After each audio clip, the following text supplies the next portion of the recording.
በስመ አብ ወወልድ ወመንፈስ ቅዱስ አሐዱ አምላክ አሜን። አንተ ክመ አንተ ግን ያው አንተ ነህ። ዓመቶችህ ለልጅ ልጅ ናቸው። አቤቱ አንተ ከጥንት ምድርን መሰረት፣ ሰማያትን እጅህ ሥራ ናቸው። እነርሱ ይጠፋሉ፣ አንተ ግን ትኖራለህ። ሁላቸው እንደ ልብስ ያረጃሉ፣ እንደ መጎናጸፊያም ትለውጣቸዋለህ፣ ይለወጡማል። አንተ ግን ያው አንተ ነህ። መዝሙረ ዳዊት 101 ቁጥር 24 እስከ 27። የዘመናት ባለቤት ልዑል እግዚአብሔር እንኳን ለዘመነ ማርቆስ በሕይወት አደረሰን አደረሳችሁ። ነቢየ እግዚአብሔር ቅዱስ ዳዊት እንዳለው ፍጥረታት ሁሉ ይለዋወጣሉ፣ እስከ መጨረሻውም ያልፋሉ። የማይለወጠውና የማያልፈው ግን ያው እግዚአብሔር ብቻ ነው። በመሆኑም የወደደን ፍቅሩ ሳይለወጥ በቸርነቱ ብቻ ለዚች ቅጽበት በሕይወት አድርሶናል። በእኛ ዘመን እንኳን ብዙ ፍጥረታት አልፈዋል፣ እኛ ግን እስከ አሁን ድረስ በሕይወት አለን። ይህም እኛ ስለፈለግን እኛ ስለመረጥን ሳይሆን እርሱ ስለፈቀደ ብቻ ነው። የዘላለም አምላክ እግዚአብሔር ፈቅዶ ለዚች ተጨማሪ ዓመት አድርሶናል። ይህም ተጨማሪ ጊዜ በሕይወታችን የጎደለውን ሞልተን በንስሐ ከኃጢአታችን ተፈውሰን ወደ እርሱ የበለጠ የምንቀርብበት ዕድል ብቻ ነው። ጊዜን ማግኘት ብቻ በቂ አይደለም። ነገር ግን ያገኙትን ጊዜ በወቅቱና በአግባቡ መጠቀም በዓለም ላይ ታላቁ ጥበብ ነው። የዘመናት ፈጣሪ ልዑል እግዚአብሔር ልግስና የባህሪው ስለሆነ ብቻ ለሁሉም የሚሰራበት ጊዜን ይሰጣል። ሆኖም ግን ጊዜያችንን እንደ ማንኛውም ሀብት ንብረት ወይንም ጥሬ ገንዘብ ልናባክነው፣ ልናበላሸው፣ ልንገለውና ልናጠፋው አለያም ልናፋፋውና እንዲያፈራ ልናደርገው እንችላለን። ጊዜ ወርቅ ነው ይባላል። ታዲያ የጊዜን ወርቅነት የተረዱና ከውጤቱ ተጠቃሚዎች የሆኑ ጊዜን ከጥሬ ገንዘብ ጋር ቢያንስ በእኩል ደረጃ የሚያስቀምጡ የበለጸገው ወይንም የምዕራቡ ዓለም ሰዎች በጊዜ ገዳይነታችን ሲኮንኑንና ሲያላግጡብን ይሰማሉ። ይህንን ስሜታቸውን እንደ ፌዝ አድርገው ሲያቀርቡት አሜሪካዊውን፣ አውሮፓዊውንና አፍሪካዊውን በማነጻጸር በጊዜ ላይ ያላቸውን አክብሮትና አጠቃቀም እንደሚከተለው ይተቹታል። አንድ አሜሪካዊ ቀጠሮ ሲይዝ ጊዜውን የሚለካው በቅጽበታት ወይንም በሰከንዶች ቢበዛ ከ5 ባልበለጡ ደቂቃዎች ብቻ ነው። 2 ሰዓት ከ05 ወይንም ከ04 ደቂቃ እንገናኝ በማለት ከአፍሪካዊ ሻል የሚለው አውሮፓዊ ጊዜን የሚለካው ቢያንስ በ1 ሰዓት ርዝመት ይሆናል። ከ2 ሰዓት እስከ 3 ሰዓት በማለት አፍሪካዊ ጊዜውን የሚለካው ከሰዓት በኋላ ወይንም ከሰዓት በፊት በማለት የፀሐይን ቀን ለሁለት እኩል በመክፈል በ6 ሰዓታት ርዝመት መካከል ነው ይላሉ። በተገለጸው መሰረት አንድ አፍሪካዊ ወይንም እኛ ቀጠሮ በያዝን ቁጥር በመጠባበቅና ጊዜን እንደ ዋጋ አልባ በመቁጠር ቢያንስ በአንድ የቀጠሮ ጊዜ ውስጥ 6 ሰዓታትን ወይንም ግማሽ የፀሐይ ቀንን እንገላለን ማለት ነው። ይህ ማለት በአንድ ቀን ከአንድ ቀጠሮ ወይንም ከአንድ ስራ በላይ ማከናወን አንችልም። ሳይንስና ቴክኖሎጂ በተስፋፋበት በአሁኑ ጊዜ ረቂቅ የሆኑ ሰው ሰራሽ መሳሪያዎች ተግባራቸውን ጀምረው የሚጨርሱት በቅጽበታት ውስጥ ብቻ ነው። በመሆኑም የሰዎች ዕጣ ፈንታ በቅጽበት ወይንም በሰከንድ ልዩነት ለአንድና ለመጨረሻ ጊዜ ሊለወጥ ይችላል፣ ሊያንጸባርቅ ወይንም ሊደበዝዝ ይችላል።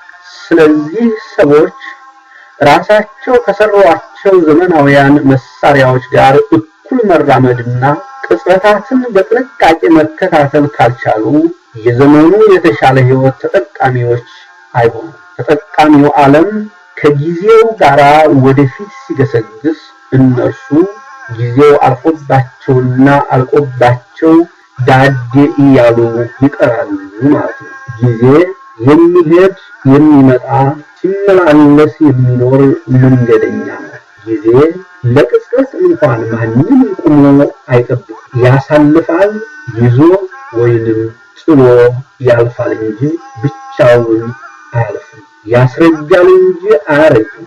በመሆኑም በምድር ላይ እስካለን ድረስ አብረን መሮጥና መከታተል ካልቻል ከጊዜ ወይንም ከቅጽበት ጋር ያለ እረፍት የሚሮጠው እድሜያችን ከግቡ ሲደርስ በባዶ እጃችን እንሰናበታለን ማለት ነው። ይህ ድህነታችን ወይንም ባዶነታችን ደግሞ በምድር ላይ ብቻ ሳይሆን በወዲያኛውም ዓለም ጭምር ይሆናል።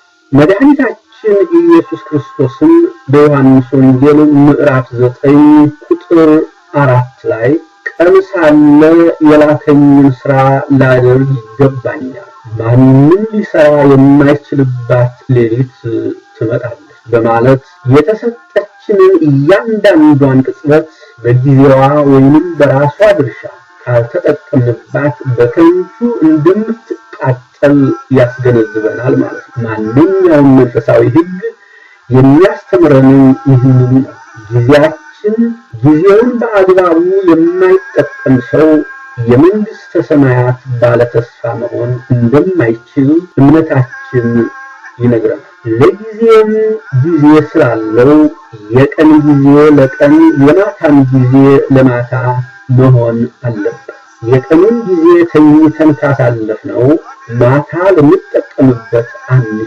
ምክንያቱም ማታ ጨለማ ስለሆነ ብርሃን የሚያስፈልጋቸው ስራዎች አይከናወኑበትም። ቀኑን ብርሃን ስለሆነ ጨለማ የሚያስፈልጋቸው በጨለማ የሚከናወኑ ስራዎች አይሰሩበትም። በመሆኑም እያንዳንዱ ስራ የራሱ የሆነውን ጊዜ መጠቀም መቻል ይኖርበታል ማለት ነው። በክረምት ይዘራል፣ በበጋም ይሰበሰባል። በበጋ ለመሰብሰብ በክረምት ማረስና መዝራት ግድ ነው። የመዝሪያው ጊዜ ካለፈብን ቢያንስ ለአንድ ሙሉ ዓመት መራብና መታረዝ ይኖራል ወይንም ይከሰትብናል። ሞትም ሊከተል ይችላል። በመሆኑም ቅጽበቱ፣ ደቂቃው፣ ሰዓቱ፣ ቀኑ፣ ሳምንቱ፣ ወሩ፣ ወቅቱና ዓመቱ እያንዳንዱ የየራሱ የሆነ ድርሻ አለው። የራሱ የሆነ ቅጽበት አለው።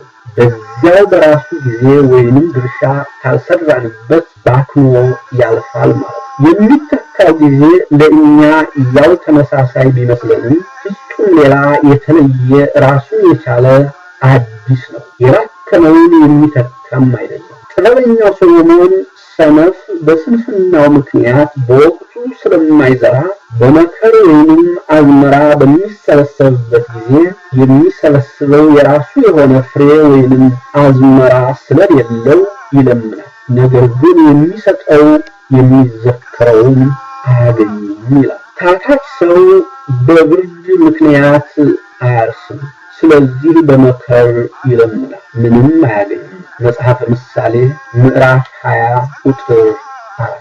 ጥበበኛው እንደሚለው አንድ ክረምት ካመለጠን ለቀጣዩ እንኳን ለመስራት ብንዘጋጅ በከንቱ በባከነው ባለፈው ጊዜ መቀጣታችን አይቀርም። ቀጣዩ ክረምትም ሌላ በመሆኑ ያለፈውን አይተካልንም። ስለዚህ የምናገኘው ጥቅም እየቀነሰ እንጂ እየጨመረ አይሄድም። ምክንያቱም በየቅጽበታት ትርታ እድሜያችን ወደ ዜሮ እየቀረበ ወይንም እየወረደ ስለሚሄድ ጊዜን የመጠቀም ጊዜያችን ከትናንት ዛሬ ከዛሬ ነገ እያነሰ እንጂ እየጨመረ አይሄድም።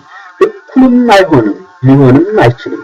ዛሬን አሸንፈን ይህችን ቅጽበት ሰርተንባት ካለፍ ነገን አሸናፊዎች የመሆኑ እድላችን ከፍተኛ ይሆናል። ወላጆቻችን ሲመስሉ ፀሐይ ሳለ ሩጥ አባት ሳለ አይት ይላሉ።